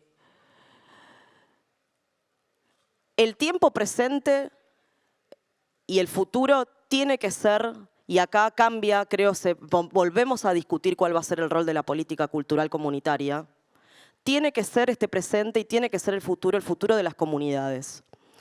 Porque son las comunidades, son los pueblos originarios, son la enorme cantidad y diversidad y pluralidad de colectivos afroindígenas y afrodescendientes, no solamente en América Latina, sino también en Europa, quienes hoy están pudiendo, en este contexto de retroceso global y de crisis civilizatoria o policrisis también, como la llaman algunos, obligar a los estados a poner por delante la vida humana, a poner por delante los derechos. Y en ese sentido, no podemos hacer caso omiso a que los conceptos y los procesos de las políticas están sujetos a los momentos históricos. Entonces, si la cultura viva y la cultura comunitaria hace 20 años era parte de una discusión que tenía que ver con el auge de los gobiernos latinoamericanos progresistas, los primeros y los segundos, ¿no? La segunda etapa, que como dice García Linera, ¿no? Nos quedamos sin poder avanzar en las reformas de segunda y tercera generación, eso hay que decirlo también como autocrítica. Si la cultura comunitaria, ya en algunos lugares es cultura viva, en Argentina no, lo cierto es que mayormente no se habla de cultura viva, se habla además de culturas comunitarias, lo mismo en México, en fin, con la particularidad de cada lugar. Si el impulso hace 20 años que Puntos de Cultura y la política de cultura viva en Brasil expresa también en relación a ese contexto, a ese momento de Latinoamérica, así como expresa hoy la realidad de esas políticas en varios países que está en crisis, porque sabemos que hay crisis en Perú, donde tenemos puntos de cultura que están amenazados, porque sabemos que pronto hay elecciones en Chile, donde la ultraderecha tiene, bueno, hay una discusión ahí. Chile tiene puntos de cultura. ¿Por qué digo esto? Porque Argentina durante 10 años pudo sostener su política de puntos de cultura y hoy esa política ha sido totalmente desmantelada. No, ni siquiera hay Ministerio de Cultura. Con esto vamos cerrando. Por eso es tan importante lo que Brasil hizo y que es la vara alta que tenemos que mirar, que es la institucionalización con la ley nacional, con el pacto federativo. Si lo comunitario en el centro de nuestra discusión respondió en esa etapa a un contexto y a una discusión que tenía que ver con las reformas de primera generación y cómo íbamos a pasar a las reformas de segunda generación y cómo los estados volvían a hacerse fuertes después del consenso de Washington, hoy yo considero que nuestra conversación en relación al enfoque de lo comunitario tiene que ver con reconocer, hacer un diagnóstico, digamos, no narcisista de la situación y comprender también nuestros retrocesos. Creo que caeríamos en un grande error si siguiéramos reproduciendo solamente la autorreferencialidad de nuestros pequeños nichos, digamos. Creo que estos son tiempos de grandeza, son tiempos de unidad, son tiempos de ética comunitaria. Y creo que hay que empezar a conversar acerca de una nueva dimensión que se ha abierto, que es la de la comunidad y la de la política, de los derechos culturales de las comunidades, como una respuesta ante la deshumanización, hacia la extracción de nuestro capital cognitivo, de nuestras emociones y de nuestros deseos, por una maquinaria brutal, militar, tecnológica, que opera a través de las redes sociales, por supuesto, a través de nuestros cerebros. No hay nadie en esta sala seguramente que no tenga algún tipo de consumo problemático con algo que ocurre o en una red social o, digo, nuestra capacidad cognitiva está siendo amenazada en una estrategia que combina micropolítica y macropolítica y debemos volver a situar la conversación sobre lo comunitario en relación a estos ejes. Entonces yo lo que nos deseo es más puntos de cultura, más políticas de puntos de cultura, más políticas de base comunitaria, con los nombres que tengan que tomar, en los lugares que tengan que tomar, pero pudiendo pensar las etapas y pudiendo incorporar las agendas de hoy y pensarnos hacia futuro, sin dejar de hacer lo que sí se hizo siempre desde los actores que además son trabajadores de la cultura comunitaria, que es poner la vida en el centro. Así que bueno, eso era lo que quería compartir y gracias también a los compañeros, amigos, que son todas personas que quiero mucho y que bueno, les agradezco haberme soportado también. Gracias a Marcia Rollenberg por la confianza y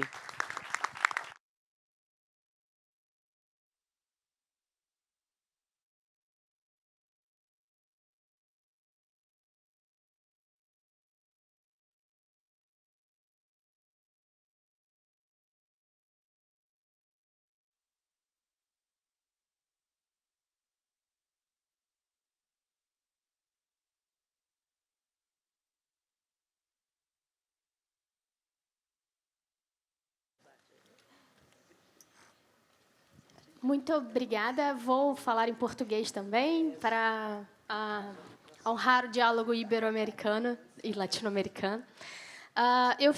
Sou Débora Rebelo Lima, sou professora, investigadora e entusiasta do conceito Cultura Viva, como Santini já ponderou, Márcia, quem agradeço todos os aportes. Eu fiquei muito curiosa, Luísa, em relação ao que você apontou em Guadalajara, a esse novo momento na gestão de vocês, sobre a figura dos aliados, dos agentes, em que vocês estão pensando na possibilidade de rever esse instrumento, porque, enfim, pelas características da aportação de vocês, e queria entender um pouco mais por que a retirada, de que maneira, qual é essa diferença, etc. E vou contextualizar. Porque a figura dos agentes, dos sujeitos no território, ela é especialmente importante dentro disso que a gente está configurando como conceito cultura viva para abarcar essas experiências de base comunitária, de modelos de política pública que possibilitam o exercício do direito cultural a partir do protagonismo da sociedade civil. E nós, no Brasil, inclusive através do consórcio, em diálogo com a secretaria, estamos exatamente pensando sobre isso, sim, sobre esse olhar para a figura dos agentes, que, no nosso caso, tem um marco etário forte. Os nossos agentes têm foco na juventude, na versão brasileira. Então, queria entender um pouco mais da experiência de Guadalajara, dessa mudança e no que se configura essa mudança. Obrigada. Claro. ¿Respondo o recogemos más preguntas? Respondo. Vale. Estamos repensando esa figura por varias razones. La primera, hay una sensación con los puntos de cultura de que estos agentes están haciendo como una especie de extractivismo con el trabajo que ellos hacen. Pudiera eso como atacarse, por así decirlo, abordarse más bien, desde una cuestión formativa, tal vez, de dar como más herramientas de otro tipo de pedagogía a estos agentes para que no perciban o no provocan esa sensación con las organizaciones de que les están utilizando para bajar un recurso económico. Esa es una percepción que tienen los puntos de cultura y no está bonito como tener esa sensación. Pero el alto potencial que tienen, porque son agentes muy formados, la mayoría de ellos son muy formados, los estamos como integrando a otro programa nuevo que también está en mi área, que se llama Gestores Territoriales. Ahora Guadalajara, esta administración, que cumple un año recién, hoy cumple un año este gobierno, dividió la ciudad en 11 comunidades administrativas. Eso nos está permitiendo como generar una mejor gestión de la ciudad. Entonces, los estamos como invitando a que más bien trabajen o colaboren con nosotros en esta nueva modalidad de gestor territorial, que también son como muy articuladores. Los puntos que desean seguir trabajando con esta figura lo pueden hacer, pero ya no se genera como esta sensación que están percibiendo ellos de que los están utilizando. Y como gestores territoriales nos son muy útiles a nosotros porque estamos haciendo, por ejemplo, la primera cartografía del ecosistema cultural. Entonces, con todas las herramientas, saberes y capacidades que tienen, nos están ayudando además a generar data e información a ras de piso, de calle, que no teníamos, georreferenciada con aplicaciones, inteligencia artificial que estamos usando para poder leer la ciudad desde la capa cultural. Entonces, hemos creado esta nueva modalidad y muy probablemente por ahí sea como más lindo para los puntos vincularse con ellos. A nosotros nos es muy útil todo ese conocimiento y expertise que tienen. Y eso, o sea, estamos ahí como explorando, pero tiene que ver con esa sensación de extractivismo que tienen los puntos.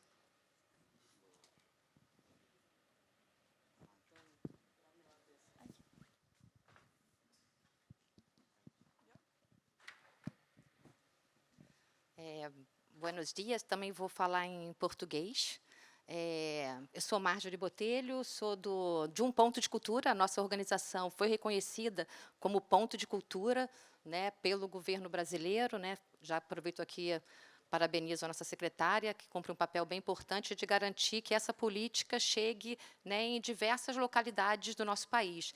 Nós somos um ponto de cultura que se autodenomina ponto de cultura rural, para demarcar a territorialidade, para demarcar esse recorte rural, porque nós entendemos que era importante, dentro das políticas culturais, fazer esse debate territorial, porque muitas das vezes, né, as políticas públicas, né, de cultura e também, né, de outras áreas não chegam nessas comunidades, né? Infelizmente, a gente ainda predomina, né, do conjunto de implementação das políticas públicas, né, a concentração nas grandes cidades, nas grandes capitais. Então, ao longo da nossa trajetória, a gente veio demarcando a importância de se pensar políticas culturais nessa diversidade identitária, mas também territorial, né? Então, no Brasil, nós somos um ponto de cultura rural e, recentemente, fomos reconhecidos como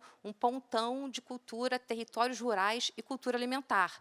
Porque a dimensão do território rural, ela também traz com muita força a dimensão da cultura alimentar, a dimensão da importância, né, do papel que os povos do campo, das florestas e das águas cumprem, né, na manutenção da alimentação, né, mundial. Então, também os pontos de cultura hoje, que se auto-intitulam pontos de cultura rurais, eles estão muito ligados a essa agenda, né, da cultura alimentar, da defesa, né, desses povos que estão no campo, nas florestas e nas águas. E eu queria trazer 3 reflexões. Uma, da importância, né, da política do Cultura Viva, da política da cultura comunitária, reconhecer essa dimensão territorial, né, na implementação dessas políticas. E também reconhecer o papel, a importância desses coletivos, dessas organizações, como equipamentos educativos de cultura, né? Nós fazemos parte de uma malha de coletivos e organizações que contribuem, né, para a formação, para uma educação ampliada, para uma educação cultural. Nós somos espaços, né, educativos de cultura, né? No Brasil, né, eu posso falar com mais propriedade, nós temos muitas organizações e coletivos que têm sede, que têm equipamento, seja alugado, cedido, né, da família, né? Então, também olhar para essa malha de organizações e coletivos dentro dessa rede, né, de educação não formal, né? Então, a gente cumpre um papel importante no nosso território, né, na nossa comunidade. E a outra dimensão também que eu queria trazer é que, por exemplo, nós hoje no Brasil somos um pontão de cultura que é um reconhecimento de organizações que vão mobilizando outros pontos de cultura para incidir, né, em algumas agendas, né? Atualmente, nós temos pontões estaduais que articulam seus estados, mas também temos pontões temáticos que articulam por temas. Então, no nosso caso, identidade. No nosso caso, a gente tem articulado essa rede que, no Brasil, já articula mais de 400 organizações que, como nós, estão em todas as regiões do país, né, tentando trazer essa discussão do diálogo com cultura alimentar, com crise climática. E aí eu trago uma campanha que a gente vai lançar, que eu acho que ela é super importante. Eu acho que, tanto aqui, nesse momento, como também no Mundial CUT, essa é uma temática das crises climáticas, né, da importância da cultura dialogar com o que está acontecendo. Nós estamos lançando uma campanha que se chama Protocolo do Cultura Viva, né, Protocolo da Cultura. Como é importante o papel que nós cumprimos nas nossas comunidades, porque, muitas das vezes, nós somos o primeiro a realizar a ação humanitária, porque nós estamos ali na comunidade. Então, por exemplo, no Brasil, nós temos, né, muitas questões climáticas, com enchentes, com desmoronamento, né, de terra, de encostas. Nós tivemos recentemente a pandemia, e talvez a cultura precise de novo reativar esse debate do papel que a gente cumpriu na pandemia, né, nas nossas comunidades. Então, o Protocolo da Cultura ele está olhando para o que nós fizemos, porque nós já fazemos nos nossos territórios, né, uma ação humanitária ligada à cultura, à dimensão cultural, mas como a política do Cultura Viva e da política, né, da cultura comunitária também olha para o papel que a gente cumpre e aí elabora, né, nessa, que eu acho que também é outra questão importante da política do Cultura Viva, da política de cultura comunitária, que é a dimensão da gestão compartilhada, né, desse diálogo entre sociedade civil, né, e poder público, como que a gente olha para a potência dessa, né, do papel que cumpre essas organizações nessas comunidades. Então, a gente está lançando esse protocolo, vamos fazer um seminário, até fica já o convite para que entre aí nas redes do Ministério da Cultura, também no site da Rede Nacional de Pontos de Cultura e Memórias Rurais, para poder participar e contribuir, né, com essa agenda que, ao se falar de cultura comunitária, de base comunitária, a gente vai ter que falar também de como garantir que essas organizações tenham mais condições de exercer o seu papel, né, dentro de um protocolo da cultura, dentro de todas as mudanças climáticas, né, pandêmicas e que a gente vive atualmente. Então, é isso. Era mais uma reflexão.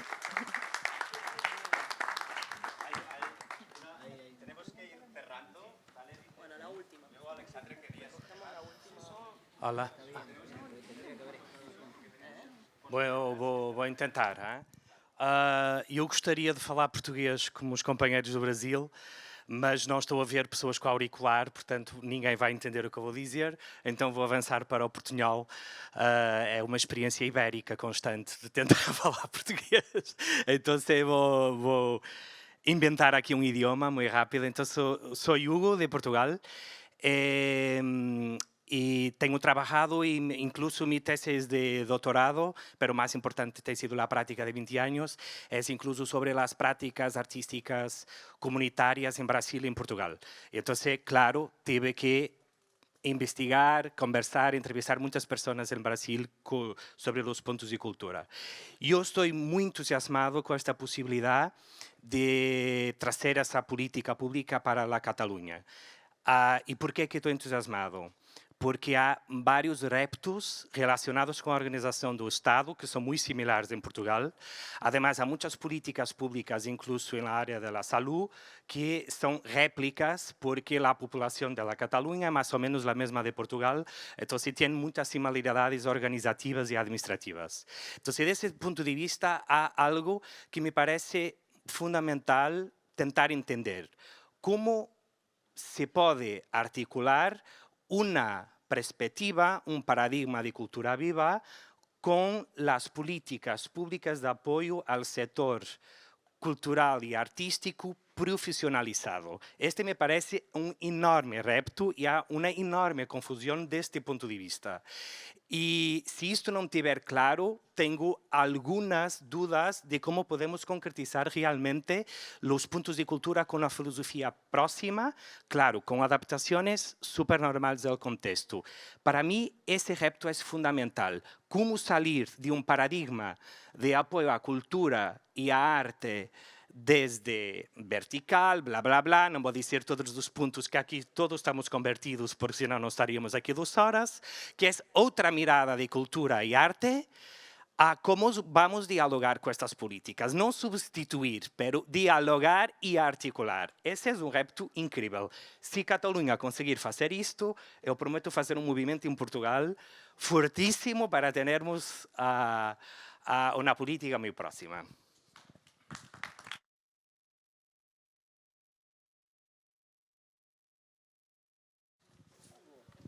No, yo solo quiero cerrar 2 cosas. Un comentario es, hablaste de la flotilla de Gaza. Tenemos un representante de la cultura viva comunitaria en la flotilla de Gaza, solo decir, que es el compañero Julio Monge de El Salvador, organizador del Congreso Latinoamericano de Cultura Viva Comunitaria en El Salvador, que está en la flotilla de Gaza. Y el otro, la invitación, hay materiales acá de Ibercultura y hay, como ya dije, tengo algunos ejemplares para distribuir del libro. El criterio es representantes de organizaciones, colectivos, la idea es que sea un libro para cada uno de los futuros puntos de cultura acá de Cataluña y también de otras regiones que están presentes acá. Edward, y agradecer a Edward y a todo el equipo también, por supuesto, un fuerte aplauso a la gente acá de Culturópolis.